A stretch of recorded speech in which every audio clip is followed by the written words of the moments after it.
Okay, we will start. So, hello everyone, and good evening, and thank you for attending our webinar entitled Cybersecurity Essentials for Virtual Assistants Protecting Your Remote Workspace. I hope that at the end of this webinar, you will learn something that will help you in your daily grind as VA. If you have questions, there will be a Q&A at the end of the presentation.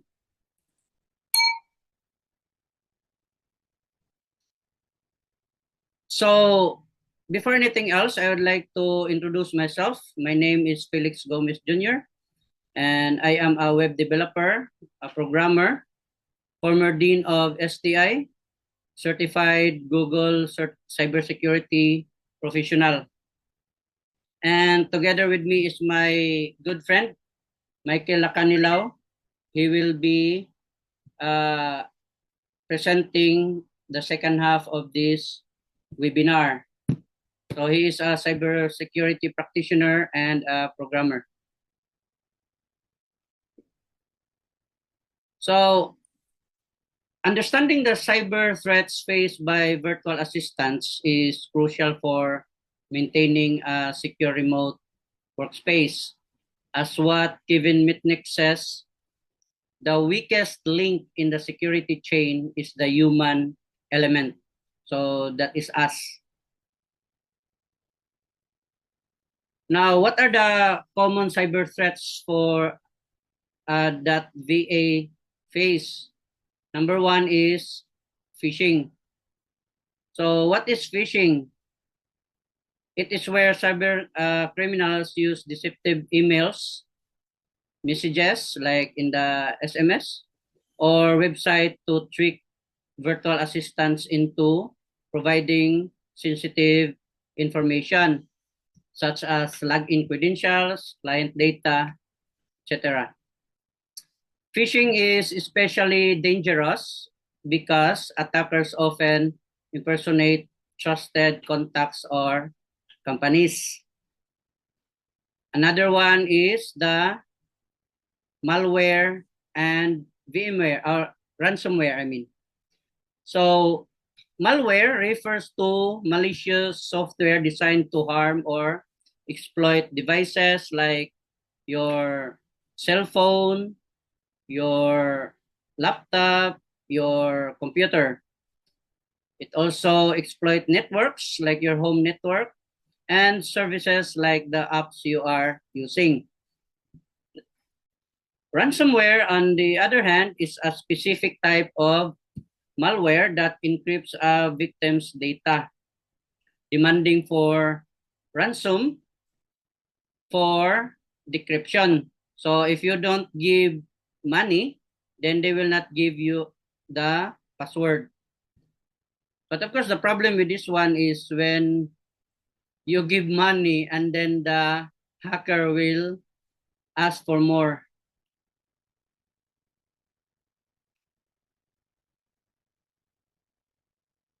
Another thing is the spear phishing. So unlike general phishing, spear phishing targets specific individuals with personalized message. So for example, the hacker was able to eavesdrop the communication of the client and the VA. In that communication, the client tells that to the VA that he will be out for a vacation and he might have a hard time getting a good phone signal. So in that case, the hacker will have a window of opportunity in which he can persuade the VA to divulge sensitive information. Now I have here some examples of an email phishing. So as you can see here, in the from box at the top, that box may contain a domain name that is very close to the spelling of the real domain name. For example, let's just say that is from Microsoft.com, but instead of letter O in the soft word, it is number 0. So you have to check the domain name properly, and that is what we call in the cybersecurity world, what we call the typo squatting, meaning hackers will buy domain names that are very close to the spelling of the real domain name. Another thing in this email is that there's a show of urgency. At the bottom, it says this website will be available for 72 hours. So that's urgency, and that is one of the red tags. Another is the logo. So the logo should be related to the domain name. So you have to check that one also. And lastly, the FaceTime verification, the button, this yellow one here. So if you are on a browser on your computer or laptop, you will see when you mouse over on this button, you will see at the bottom of the browser, you will see the link, right? But that is if you are using computer or laptop. But if you are using cell phone or a tab, then that would be hard for you. You have to click it or click the button. So that's scary. Another example, this one. As you can see, hi, your Facebook password was been reset. So even the grammatical error, see? So that is also a red flag. And then it says here to restore the password, complete this form. And when you hover into that link, it goes to a different link, which is not related to Facebook. But actually, hackers nowadays are also very creative. As I've said a while ago, typo squatting, in which that links to Facebook. So when you click that one, it will show something like this. So this looks very familiar, Facebook. But if you look at the domain name at the top, it says facebook.corn, not facebook.com. So you have to check it. And also, if you notice in all of the browsers, there is a padlock. There should be a padlock here, right? For those secured sites. So you have to check that one also. Another example of phishing, this one. So we have a lot of red flags. And at the bottom, there's a link. The link goes to a Microsoft Form URL, commonly used by scammers. So when you click that one, it may show like this. So if it shows like that, then don't go further. But remember that the hacker is always ahead of the updates of the app. So if you are using an outdated browser, then you might not be able to see this. That's why you have to update your browser. Now, why security or cybersecurity matters for VA? Number one, client data protection. VAs often handle confidential information, including financial records, personal details, and business data. A security breach can lead to the exposure of this information, damaging client trust. Another is financial risks. A successful attack can lead to financial losses for both the VA and their clients. So, for example, in the case of the ransomware, you have to pay the hacker. And also, in a case of financial fraud, for example, the hacker was able to hack the email of the, let's say, a customer of your client, and they send an invoice, and you as the holder of the account, you thought it is legit, so you send money, but it is actually to the hacker's account. So you have to be careful. And lastly, reputation and legal implications. A data breach can harm the VA's professional reputation. So for example, you have this incident and your client fires you and he leave a bad review on your profile. So you will have a hard time looking for another client if they see the bad review. And in some cases, VA may also face legal consequences if data privacy regulations are violated. Okay, so far so good. I'm still admitting people here. So if you have questions again, just prepare it later. You can ask questions once the presentation is done. So to continue, what are the types of cyber threats that can target VA? So first, credential theft. So in which cyber criminals may attempt to steal login credentials through uh, key keyloggers, phishing, or brute force attacks. This allows them to gain unauthorized access to accounts. Another type of cyber threat is the man-in-the-middle attack. So when VA use public or unsecured networks, attackers can intercept communications to steal data or inject content. So as you can see in the illustration, there are two computers and then the hacker is in the middle. Now I will show you a video that I made and I uploaded on my YouTube channel.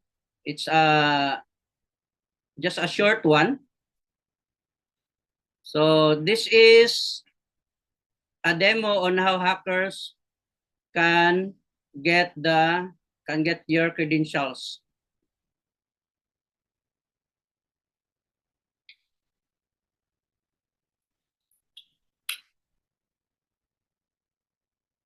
Okay, so this is the interface of BetterCup. And as you can see, it's just simple. We have the default settings here.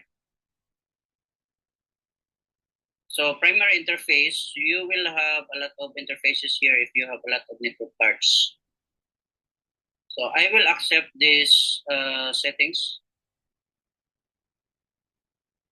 And then I will scan for hosts. So imagine you're a hacker, you are connected to a coffee shop's network, and then you will also see your victim's computer. So this is the victim or the target one.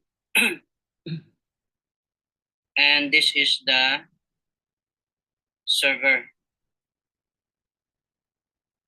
So if you will check the targets, again, this is the victim's computer and this is the target. Of course, you can add another IP address like a public IP address, but we are not going to do that because as ethical hacker, you are not supposed to check other networks that you are not permitted to do so. I am in my demo. I am using my personal network. So you have the target 1 and you have the target 2. Now next to do is go to MITM menu, then click ARP positioning. Check that one. If it is not checked, then click OK. Now this time, the Kali Linux, this computer, is already sitting in between the victim and the server. So for example,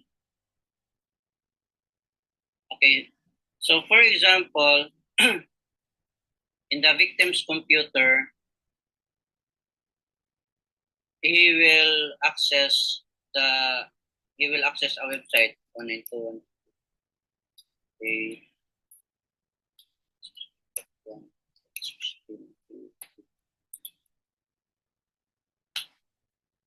for example, the victim access a certain website. Of course, in this demo, it's not, I mean, the link is not realistic, but this can be changed if you will be accessing public website, and then again on this one you will put the IP address of that website. Going back, for example, this website could be a website where the work from home visits for his or her work. Then he or she will type the password. Let's say 1, 2, 3, 4 for the password, then click login. So those information that the target computer sends to the target server will be intercepted by the man in the middle. So as you can see here, the username and the password has been captured. Okay, so that is a demonstration on how the man in the middle attack works. So to continue, social engineering, which is our third type of cyber threats that can target VA, in which attackers may manipulate VA into divulging sensitive information or performing actions that compromise security. Example, like clicking on malicious links or downloading malware.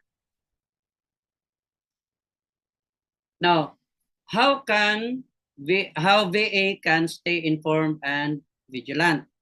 So, number one, recognizing common signs of cyber threats like suspicious emails, unexpected pop-ups, and sudden system slowdowns can indicate potential attacks. And another is to continue learning and, of course, the awareness to cybersecurity. Just like this one, you are attending a webinar about cybersecurity.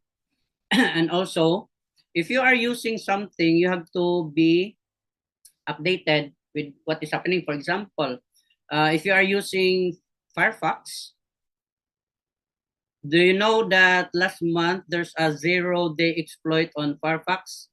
So if you are using Firefox, you should have used that. You should have known that one. So Firefox has 0-day under attack. Update your browser.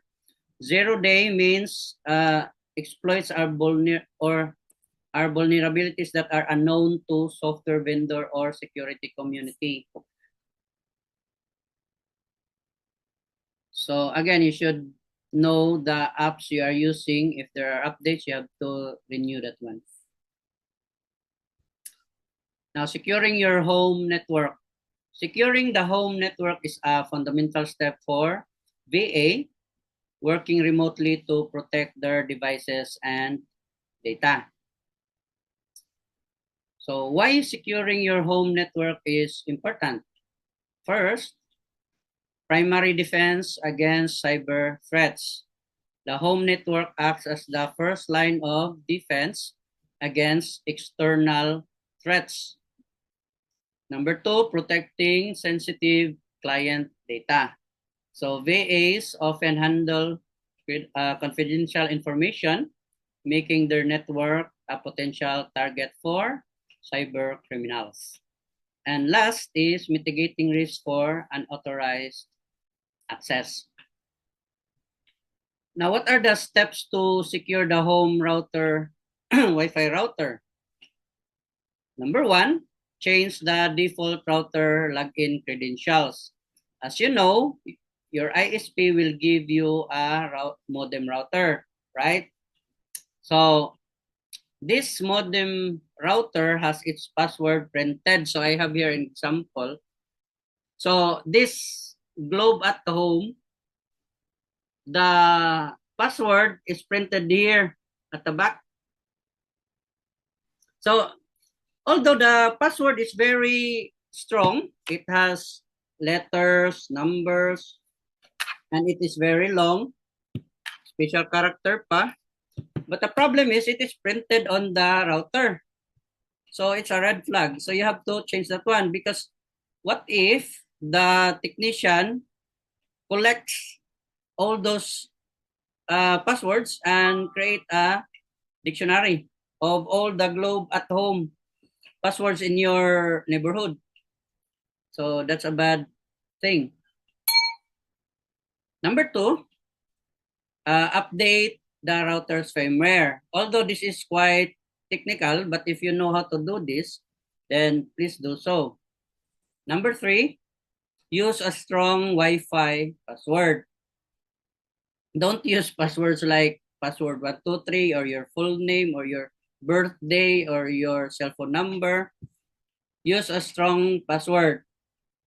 Now I will show you another video, a short clip that shows how I crack a Wi-Fi password.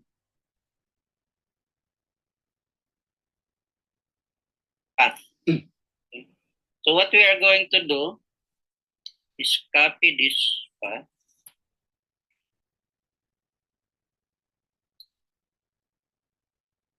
Copy that and put it here. So this is the command with the parameters. If I will hit enter, the aircraft NG will check the handshake and the word list.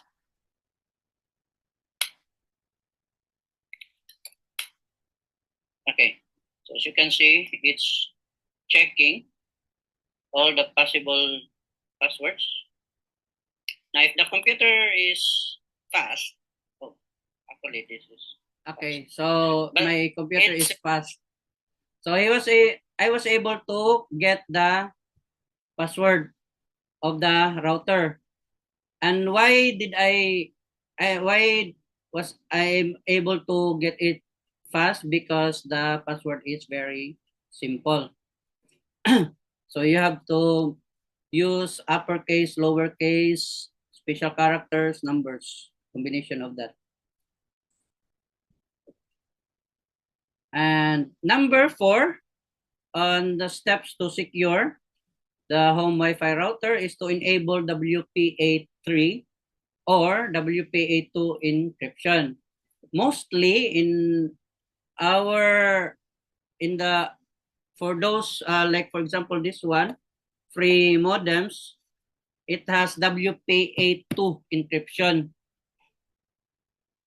But if there's WPA3, then use that one. And lastly, disable remote access. So this is also quite technical, but if you know how to do this, then please do so because sometimes the remote access is enabled by default. Okay. Everything good so far? Okay. Let's continue. So advanced router configurations for added security. Number 1, set up a guest network. A guest network separates visitor devices from your primary network. So as you can see in the illustration here, so you have guest Wi-Fi.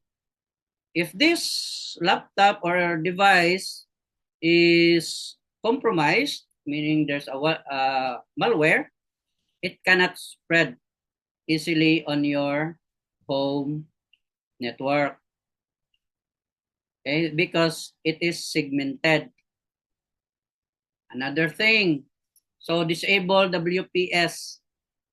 I bet some of you doesn't know that on the back, at the back of your modem, for example, this modem, there is WPS, and you don't even know what's the use of that one. So WPS makes it easier for devices to connect to the network without using the network password. So if it is enabled and it is easy to be enabled, then the hacker can connect to your network without using the password. And sometimes the router doesn't have that button, but when you log into your dashboard, it is there and normally it is enabled. So it's very scary. Okay.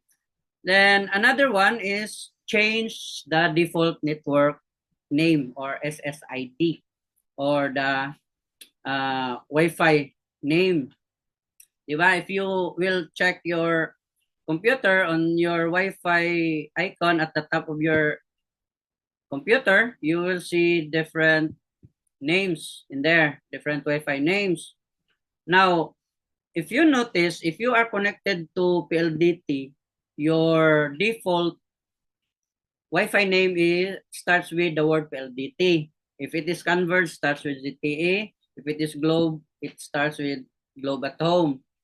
So it's like giving the hacker the solution to half of the problem, half of the solution to the problem, because normally if the hacker wants to get into your network, he needs to know the Wi-Fi name and he needs to know the password.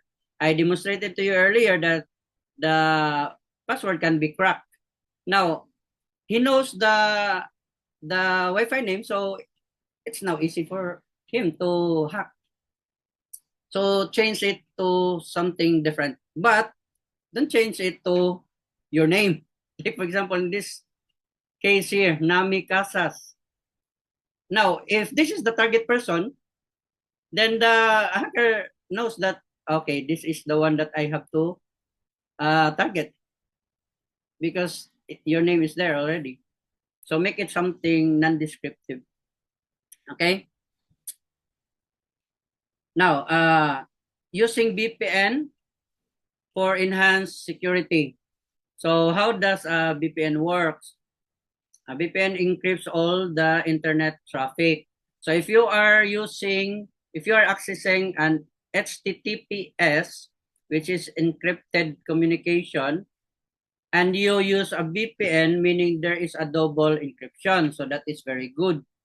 If you are accessing HTTP, like the video I showed earlier, the first one, HTTP, then it's not encrypted, but since you are using VPN, so it is encrypted.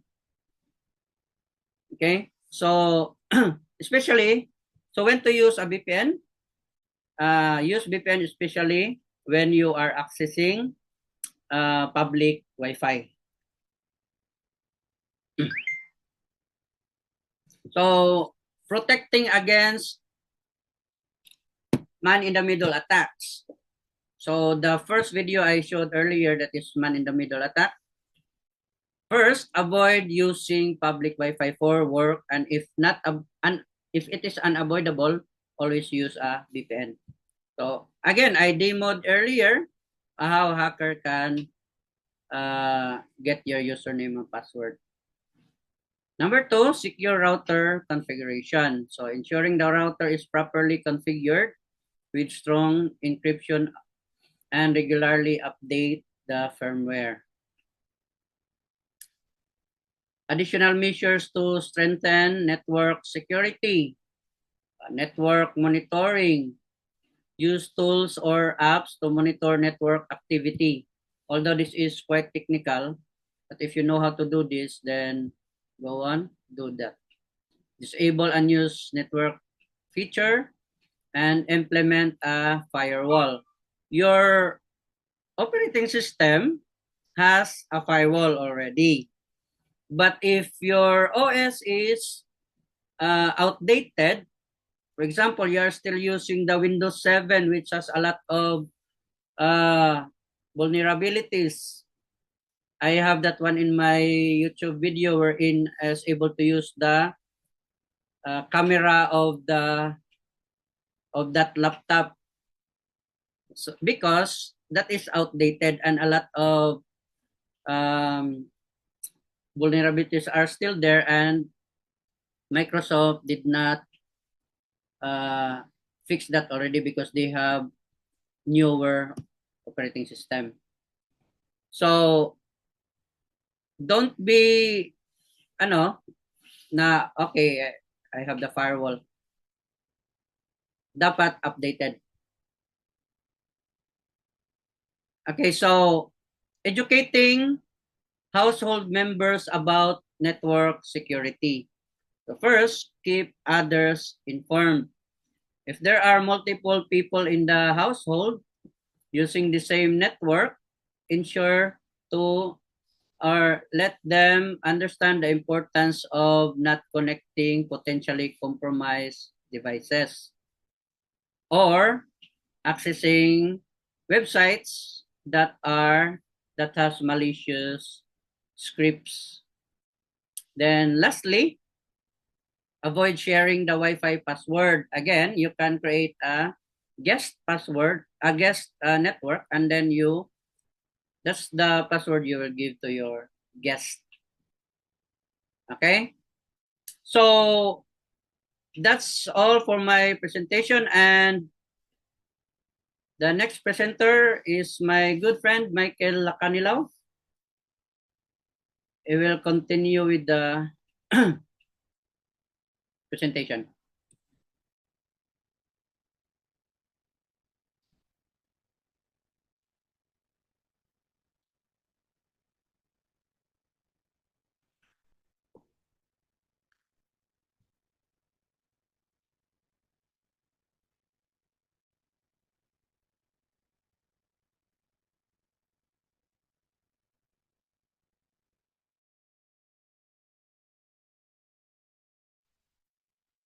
Hi, good evening po ulit.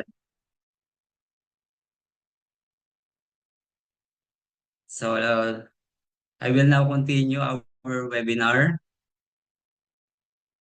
So, this one naman is a practical guide on how to protect our devices. So, number one, keep your operating system and software up to date. Importance of update are often included security patches that fix vulnerabilities. Cybercriminals frequently exploit outdated software like the Windows 7. Regular updates are crucial for protecting your operating system and software, and also it enhancing the speed and efficiency. Also, it includes new features na sometimes kapag may update. And then another one is to use antivirus and anti-malware.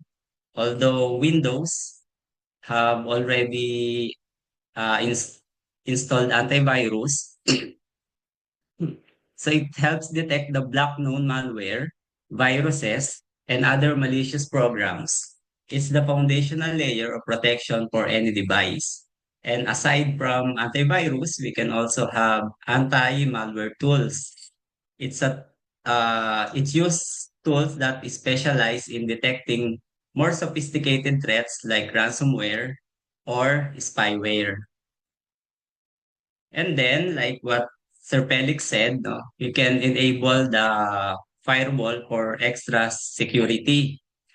The firewall is monitors the incoming and outgoing network traffic and can block unauthorized access to our devices.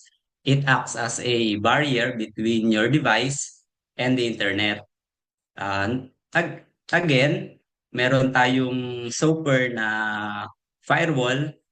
We also have the hardware firewall. No? Medyo pricey nga lang siya minsan.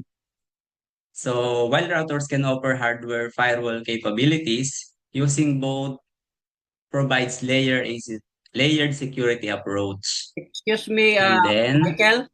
Michael, yes, yes, sabi nila hindi daw sila Hindi ka raw maririnig nila. Pero I can hear you naman. Hindi nila ako marinig. I can hear, okay. Naririnig. So, just continue, just continue. Okay, okay. Sige. Then another thing is secure our device. Wait lang, parang bumalik ako. Wait lang. Bumalik ba? Wait, nasa na ba ako? Wait lang. Ayan. So next one is secured device access with strong passwords and authentication. Like, yeah, strong and unique password should be complex and difficult to guess. Like sabi nga ni Sir Felix kanina, yung hindi easy i- i-decode, no? Dapat meron tayong letters, numbers, and also a special character.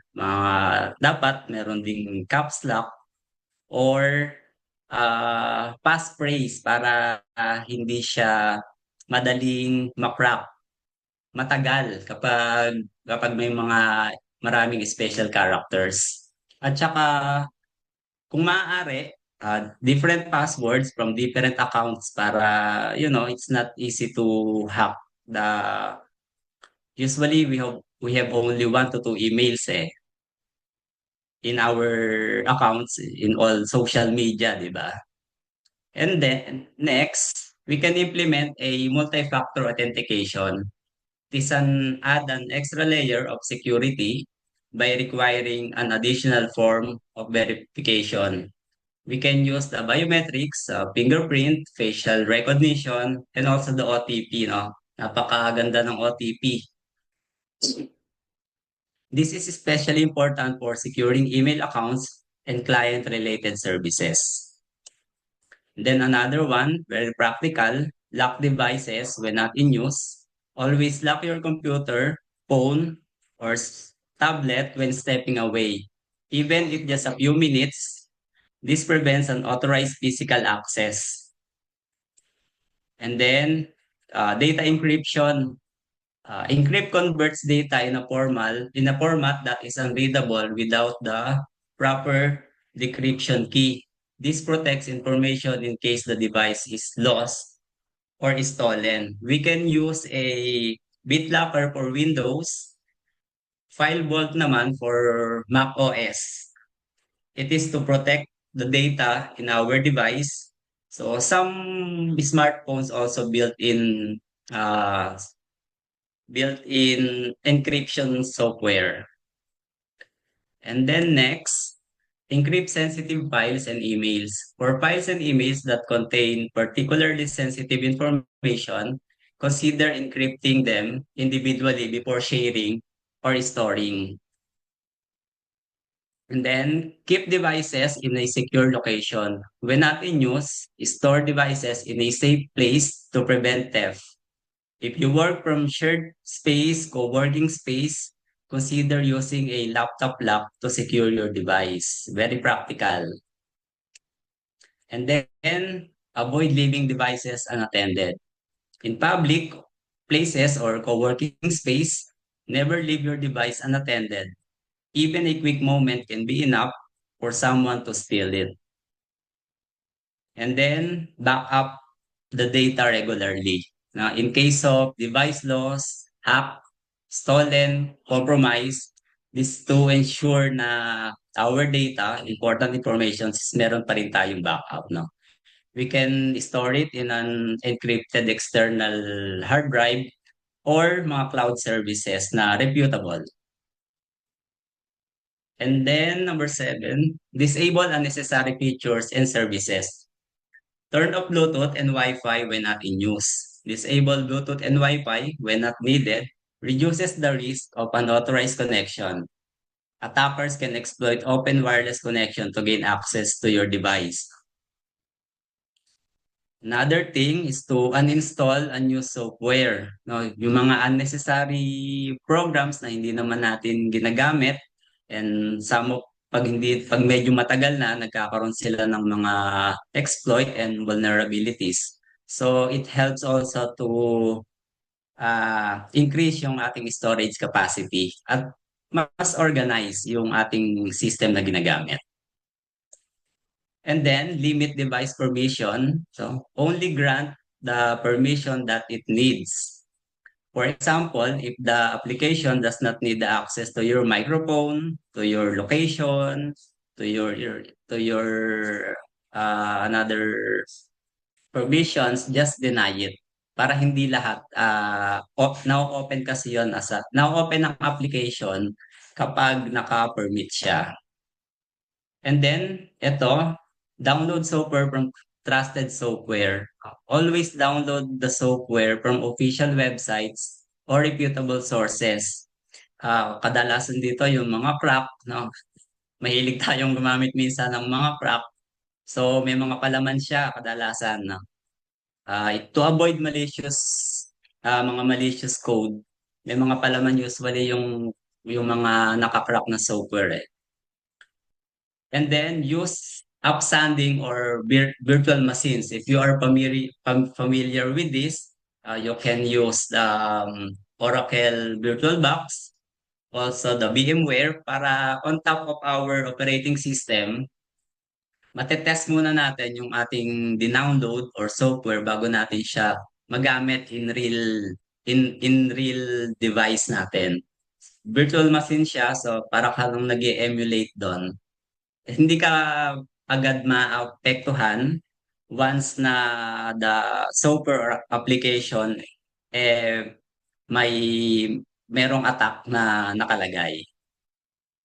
And then secure mobile devices and tablets. No? Our smartphones, meron siyang Find My Phone sa Android and iOS. So in case that our devices are stolen or nawala, we can enable it to wipe the data para hindi na nila magamit. And sometimes pwede pa nating i-lock totally yung smartphones natin using the IMEI. So, ano natin minsan yung IMEI natin, ilista natin kasi malaking bagay yon lalo na sa mga nawawalan tsaka sa mga nakukuhanan ng smartphones. No? And then, use screen locks on all devices. No? Mag-set up tayo ng pins, ng password. Usually, mga biometrics na ngayon, fingerprint, facial recognition, para ma-secure natin yung ating mga devices. And then, tulad ng ating mga computers, computing devices, our mobile phones also need to update. Kasi like any other operating system, laging hinahanapan niya ng mga attacker ng vulnerability. So the manufacturer or the maker of the software, lagi naman silang nag-create ng mga patches and device. So we will make sure na yung device na system na ginagamit natin is up to date para yung mga vulnerabilities niya is na-fix. Yun naman yung kagandahan kapag nag-update talaga tayo. And also new features, di ba? And number 10, this is the in real life, real world scenario. BA's laptop was stolen from a coffee shop because the laptop was not encrypted and the account did not have a password.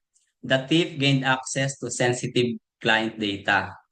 Implementing the encryption, also the password and biometrics would have mitigated that risk. So, hindi basta-basta makukuha. No? They need to reformat or something para makuha nila yung mga data dahil napakahalaga ng data ngayon. Yan ang parang black gold na black gold ngayon ang ating data. So that's it for my presentation. And medyo nagdire-diretso yata ako. So, If you have questions, thanks. you may ask us. Q&A. Q&A tayo.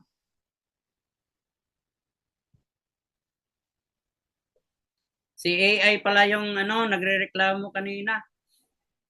Oo nga, ito si Arthur. Cute tong si Ater eh. Hmm. Galing yan eh. Nag-aano yan ang buong script eh. Anybody has a question? You may type or enable your mic if you want to. Oo. Or any violent What reaction. if Starlink po?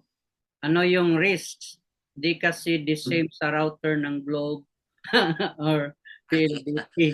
Okay. Oo. Ano siya? So, uh, of course, the risk, I don't have Starlink, so I don't know if the password is there. But definitely, walang mga buttons. Okay. So, if there are no buttons, try to check on the dashboard if there are enabled, if the WPS is enabled and the remote access is also enabled. I'm sorry, I cannot demo that one because I also haven't tried Starlink. Hindi pa ako nakatry ng Starlink. But if you have another router, because that Starlink is actually a router modem, di ba? Now, if you have your router before your computer, then doon sa router, let's say you want to buy a router aside sa you already have the Starlink. So, make sure that router confirm. So, yung sinasabi ko kanina na check the WPS button. I don't also know if Starlink will, what is the Wi-Fi name of Starlink? Does that starts with the word Starlink or something? So you have to Parang choose yan. that Wi-Fi name. Oo. Good, good.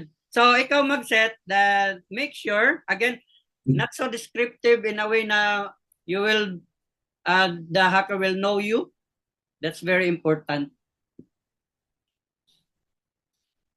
And I think Or- Starlink comes with WPA3, so it's very good. Oo. May dashboard naman din siya tsaka may app si Starlink eh.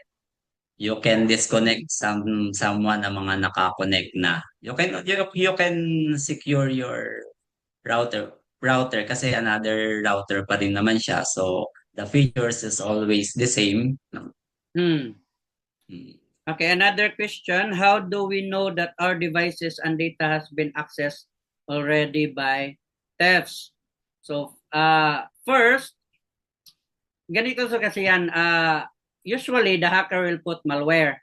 It's either the exploit is bind or reverse, but there's a program inside your computer.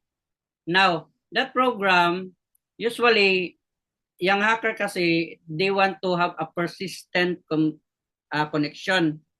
Meaning, if you get that, if you discover that application, oy, malware to ah. Actually, they replicate. So, magiging bloated yung uh, file structure mo sa computer. Let's say, you notice that your drive C is so big na. You did not install any application so far, but when you check, why do I have this ano na lang remaining file size? So that's one. Then another is babagal talaga yung computer. Why? Because while you are doing something, the malicious code is also doing something. That's another thing. And of course, if you have the firewall, you have the antivirus, then it will be detected. So we did not talk about antivirus or anti-malware application, but aside sa firewall, you should install antivirus or anti-malware. So I hope I answer your question. And if you have additional points, Mike. Oo, sometimes kapag maganda yung specs ng PC mo, hindi mo mararamdaman, no? Tama kasi yung si attacker or sila hacker, gusto niyan, lagi silang may access. na nakikita nila, na monitor nila yung mga ginagawa mo or data mo. So yun, makakatulong yung mga scanning, no? Scan perform regularly kapag walang ginagawa. So kailangan nating mag-scan kahit quick scan lang so we can make sure na our system is protected. Yun. Thank you for that question. Any more questions?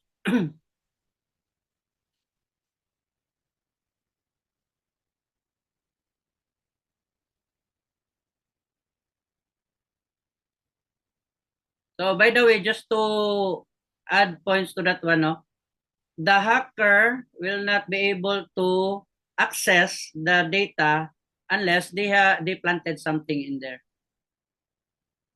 Yung run, MRT, and pixel po, does it help? Mike? Yes, oo, yung mga quick scan. It will help. It will help po. Thank you. April?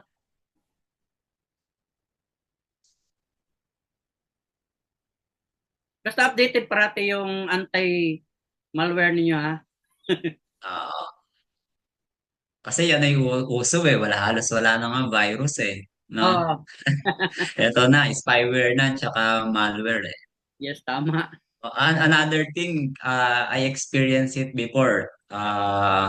During my work, I don't know if I installed something, but when I open my computer, bigla siyang nag-block. Ang nakalagay doon, yun nga, nanghihingi siya ng pera para ma-unlock. Buti na lang, gumagana pa nun yung Control-Alt-Delete. So I killed the process at saka hinanap ko talaga kung anong program yon. Buti na lang talaga, hindi niya na-disable yung Control-Alt-Delete para ma-access natin yung Task Manager, no? Sa Task Manager, meron yung mga list ng processes natin. So, makakikita natin doon lahat ng process na tumatakbo. So kung nakita ko doon yung program na naglalak sa desktop ko, talaga wala akong magawa. Mga 10 minutes kung tinitingnan lang yung desktop ko eh. Tama. Ayun, buti na lang. Ano yun, mga year 2011 or 2012 pa. Yun, uso na nun. Doon yata nagsimula yung mga ransomware. Yes. Mm. May question pa yung iba? Okay.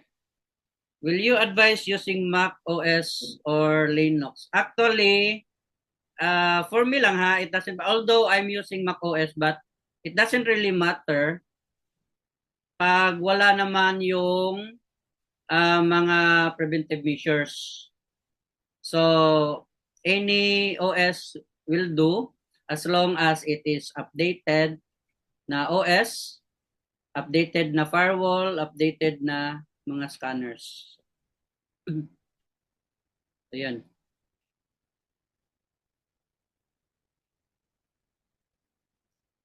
Trusted po ba yung mga antivirus application in the app market po?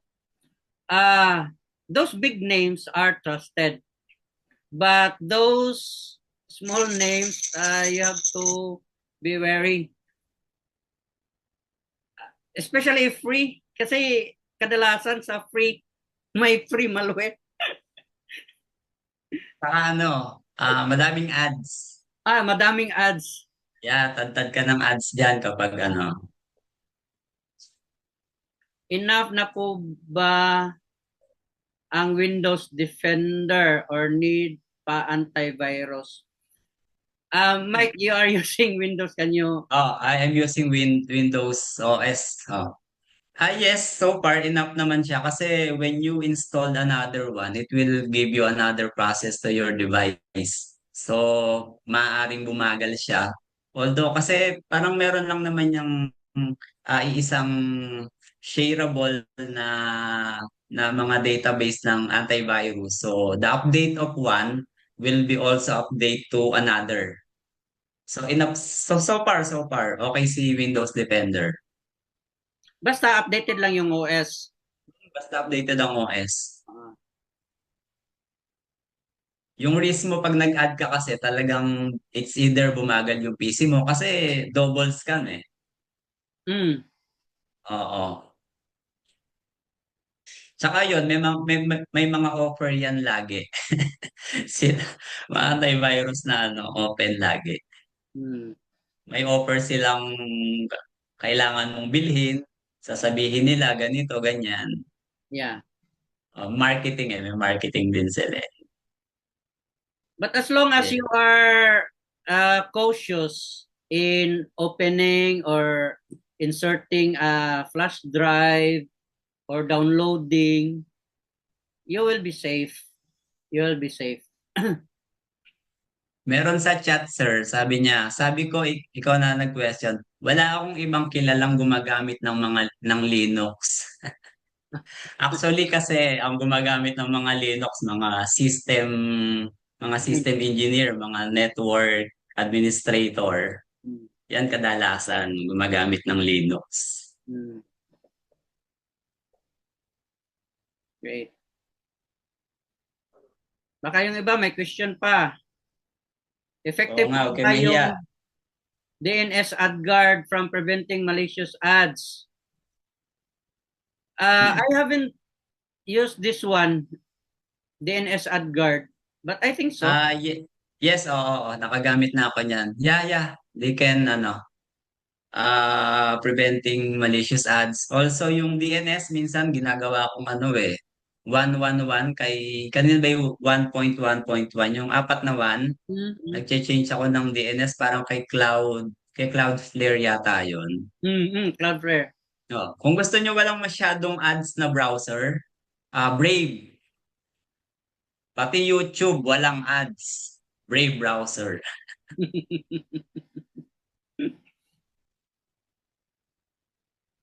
Thanks for that question, John. Anything else? Nice, thank you. Okay. Share ko lang tong nalalaman ko regards to ads. I think it was 20 something that Lenovo, they install uh um they themselves install a malware to run ads on some of their computers. So Oh, they were fined $3 million for that one. But thinking that the manufacturers of the laptop can do that also to the mm. consumers. So delikado. Yun. China na ba no? Nung time na yon China na ba si Lenovo no? I I think China. Very Oo. weird. Okay. Good, Norian. Any other questions? I think wala na, no? So, Mm. I think that's it. I hope you That's it. learned something for tonight's webinar. And thank you very much for attending. So, Yeah, that's thank all. you, thank you. Yeah. Bye-bye.